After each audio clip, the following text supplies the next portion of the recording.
Good morning, everyone. Good evening, good afternoon, wherever you are, and welcome to this week's Weekly Energy Boost. My name is Elisheva, and I'm here with Eitan, and we are thrilled to be together and sharing with you the secrets of revealing the hidden light of Chanukah. Now, it's not every year that Chanukah falls in a whole week, so it's a super awesome opportunity for us to share not only the secrets behind what this hidden light is and why this week is so powerful for our spiritual growth, but it's unusual that it fills an entire week. It could be Wednesday to Wednesday, it could be Friday to Friday. Here, if you're listening on Sunday, it starts Sunday night. But whenever you're listening this week, everything that we're saying is applicable because this energy permeates the 8 days from Sunday night to Sunday night. So it's a very exciting opportunity, and we wanted to jump on it and share. Really, I think it's one of the most beautiful and understandable and approachable teachings from the wisdom of Kabbalah, and we're excited to fill this episode with all of that golden wisdom. Weekly Energy Boost is a 7-day spiritual weather forecast where we provide our listeners with the most practical and powerful tools to navigate the coming 7 days.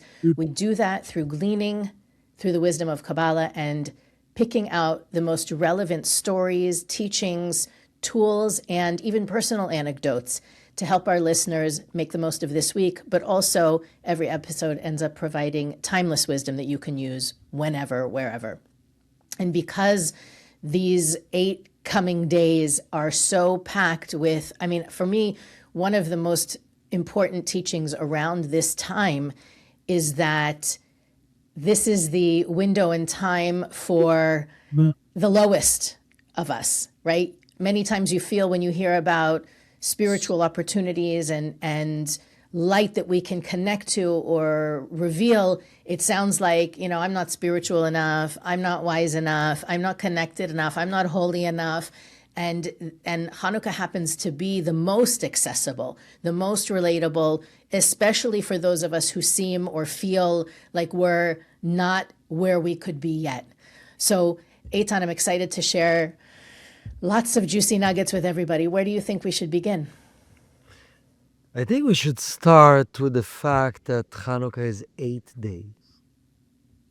In the number 8, it's a code for the dimension beyond logic, even spiritually. So the Kabbalists explain the number 7 represents circuitry of energy and spirituality within logic, within reason.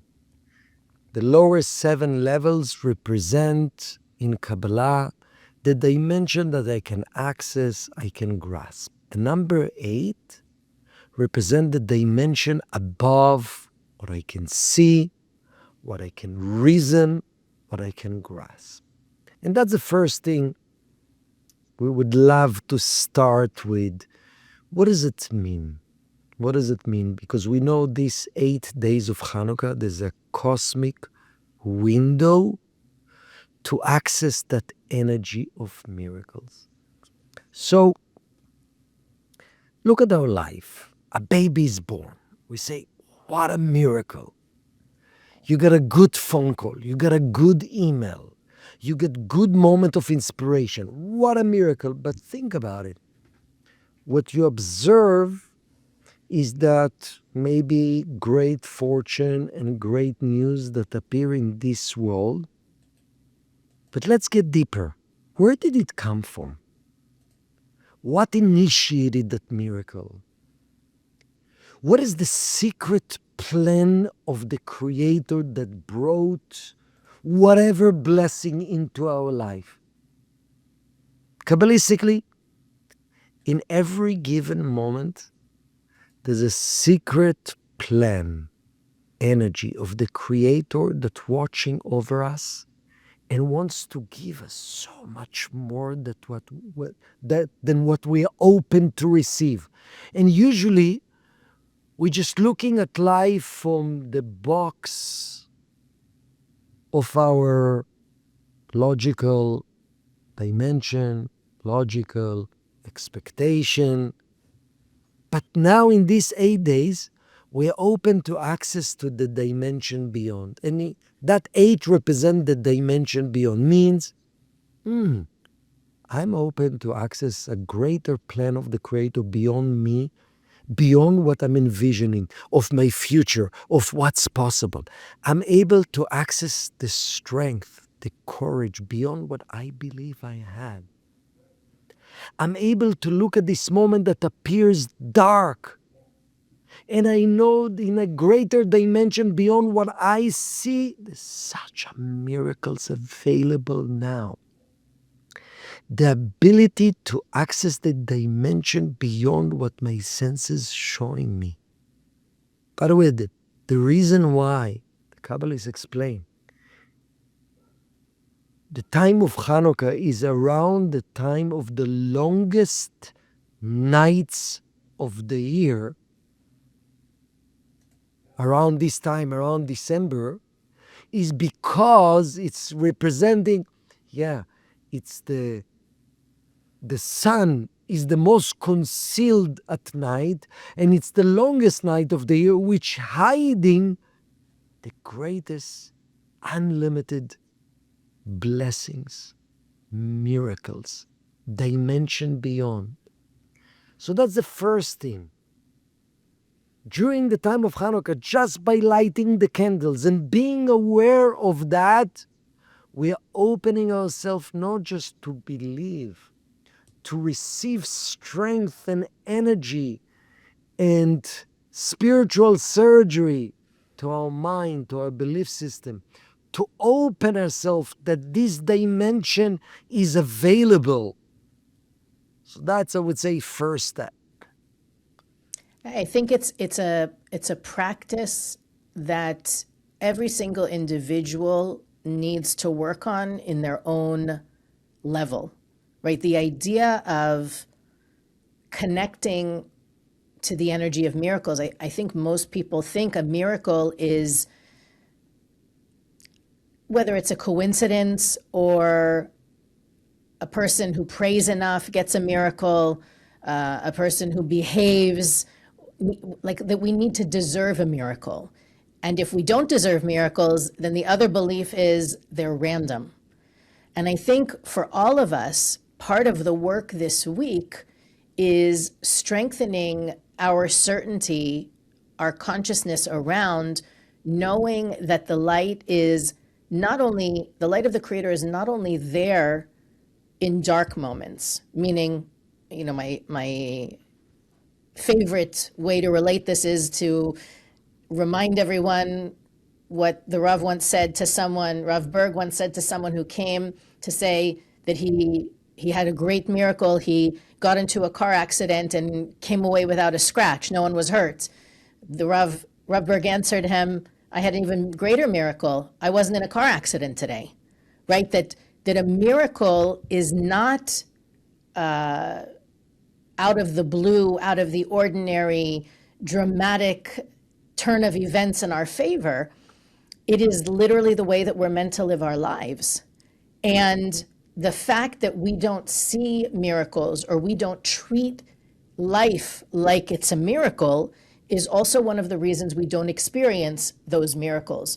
So when I say that it's a practice that each one of us needs to strengthen wherever we're at, it might mean for some people to go from that mindset of, the first example, I got into an accident and nothing happened, to it was a miracle that I didn't get into a car accident at all, to the person who's in a car accident and there is damage and bruises and it's not everyone walked away without a scratch experience.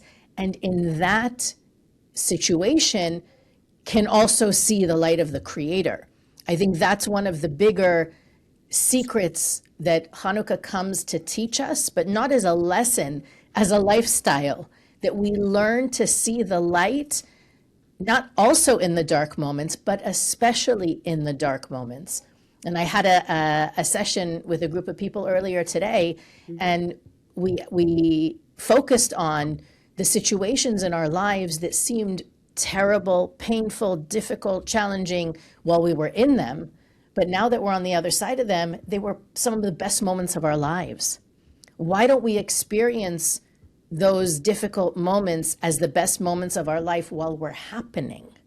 That's really the practice, is to know that not only the light is there in those difficult moments, in moments of darkness, there is greater light. That's part of the big revelation, not only I think from Chanukah, but also from this week's portion, that the light is there in all the dark places and even more so. And I feel like today it's all too easy to look at the world and feel discouraged and desperate and hopeless. Part of our work being on the spiritual path is not letting ourselves see the darkness, but to focus instead on the light that's there, despite the data that our five senses provide us. So I feel like this week, each one of us can find that my nature when something goes wrong is to, fill in that blank, is to become sad, is to become angry, is to point fingers, is to blame myself, is to shut down and not and pretend it's not there. Whatever our go-to response is to disappointment, frustration, rejection, whatever it is, and practice this week on being the opposite. That's the practice. I know my natural tendency is to be a pessimist. I know my natural tendency is to be hopeless. Practice being hopeful. Practice being optimistic. Practice staying present and not retreating when things are not the way you think they should be. That's the kind of fuel that creates the miracles. You can have a tank full of light, but if you're not activating that light by going against what's natural and reactive for you, it's like having a full tank of gas and not going anywhere. So I think for all of us, we need to bring in some active work this week to really ignite that light. Beautiful. Chanukah comes from the word in Hebrew chinuch, which is education. So the Kabbalist explains in these 8 days of Chanukah, we have a chance to re-educate the way we see and we think about life and ourselves for the whole year. It's not just for these 8 days. In this portion of the week, we have the final miracles of the process that Joseph went through. From last week being treated by his brothers in the worst way, almost killing him. Sending him to be in a pit with scorpions and snakes. Then selling him as a slave. Then being accused for raping someone that he never did, then being in jail for 12 years, then finally becoming the second to the king and equal to the king of entire Egypt. That's what's happening in this portion. What was so special about Joseph that in the midst of the worst moments of his life, he was okay? And that's teaching us a big lessons about pain. We suffer when we don't see or believe in a vision of greatness. When our vision of my future, small future, big picture future, whatever process I'm going through in life, is stuck into and it will be bad, then we suffer. But imagine, like Joseph, in every step of the challenging moments that he had, betrayal, which is one of the worst pain a person experiences, he paused and he says, I know that there's a hidden light in this moment, and there's a secret plan or vision for the Creator of why I'm going through it. I have no clue what this secret vision is, but I'm open myself to trust it and even to feel it, even though it doesn't make sense. So while in my own logical vision, I don't see a future. But every time I don't see a future, remember the hidden light, the number 8, the dimension beyond logic, is running the show. And I have a choice. Either I stick to my vision of reality, which showing everything will be dark, or I'm opening myself for the greater vision of reality by the true force of the Creator beyond what I can see and fathom. And the secret of this week, you cannot just you can reach a level not just to think it, to feel it.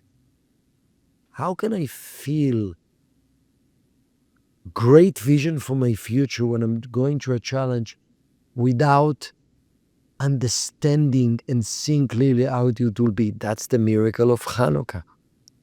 Trust and feel even if you don't know. That's when that hidden light becomes revealed to our heart. And that's what we need to meditate when you're lighting the candles. In front of the candles. Oh, it's not symbolic. Open yourself for that energy of feeling the vision of the Creator even though you don't understand it. I know there's a hidden plan of the Creator for my life right now. I'm open to feel it. That's how you allow miracles to take over in your life. And by the way, even when things are amazing and you're so satisfied based on your own limited vision, wow, it happened exactly what I wanted. My vision of reality is fulfilled. Pause, and I've learned from the Rav Bergen Kernberg, are you open for the greater vision beyond these great moments? Even the great moments have there's a parallel greater vision. Never settle for less. Miracles begets even greater miracles. Things unlimited. Always there's a greater dimension of visions, of miracles, of promise wants to be manifested in my life. I think that in those moments that we feel are dark, or that you can look at them and say, this is bad, right? There's certain experiences in life that it's very hard during them to acknowledge goodness or possibility in them.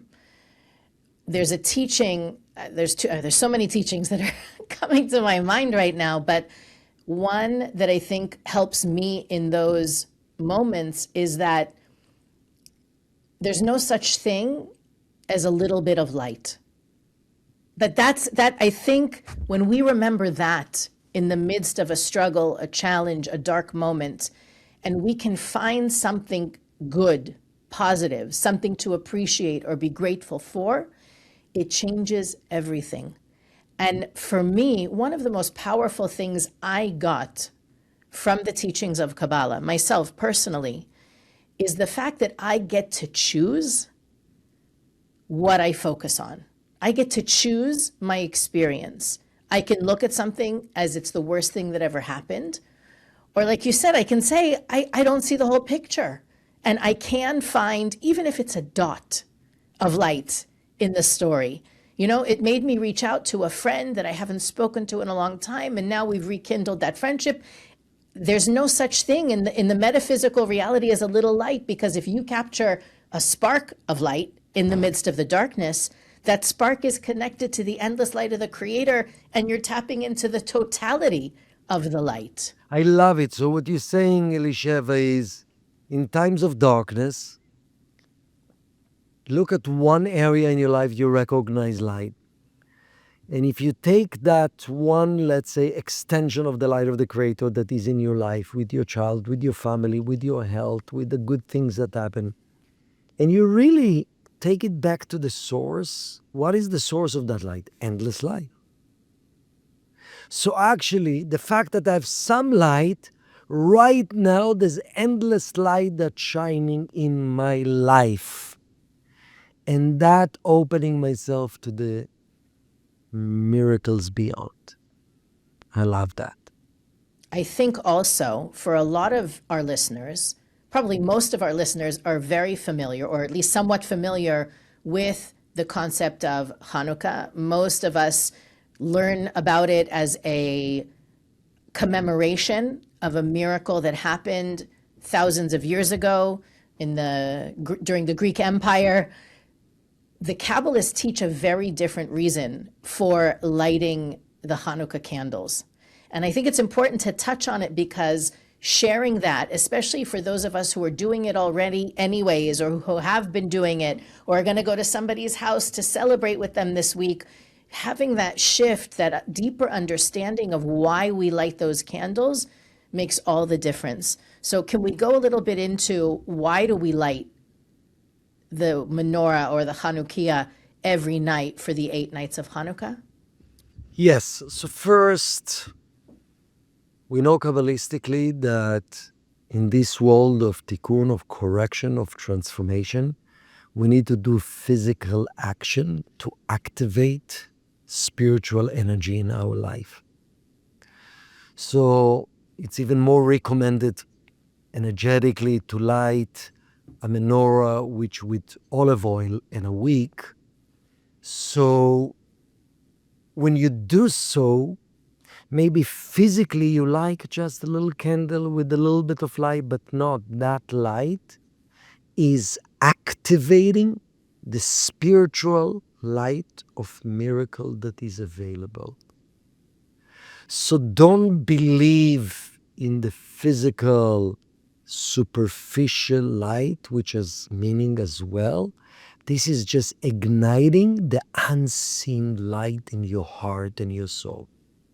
Another thing, in the entire Torah, there are 36 times the word light, candle, or lights appear.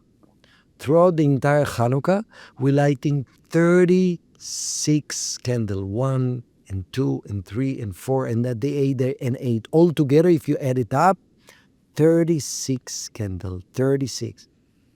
Those 36 are indicator that the first 36 hours of humanity, which is Adam and Eve, they accessed naturally the hidden light. Life was like a miracle. And then was a concealment, and our goal eventually to reconnect to this initial 36 hours through the 36 candles of Chanukah.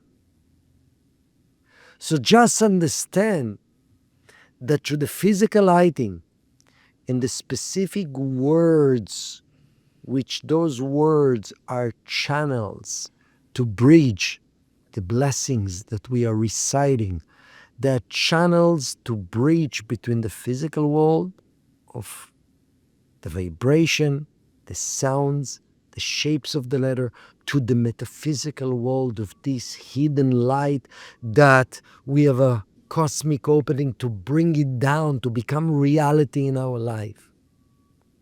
So it's not a tradition. It is not remembering something that happened 2,500 years ago. It's energy that's available today that I would like to tap for me, for my family, for my community, and for the whole world. I'm so excited for more people to have that consciousness this week as we light the lights and celebrate that we will really see not only miracles in our own lives, but through our collective effort to have a more elevated consciousness about what we're doing, to tap into that hidden light and to reveal it in our world. We need it more than ever, and I think that we're ready for it. So I'm very excited for this to get out there and create a real shift in the world for us and for all of humanity. Weekly Energy Boost is available on all podcast platforms, YouTube, Facebook, and Instagram. You can also visit our website, weeklyenergyboost.com, where you can search our archives, send us a message, and of course, click the donate button to help make our podcast possible. But as always, we invite you to share this episode with as many people as possible so that we can watch that light of miracles engulf the planet this week. And we'll see you next week on the Weekly Energy Boost.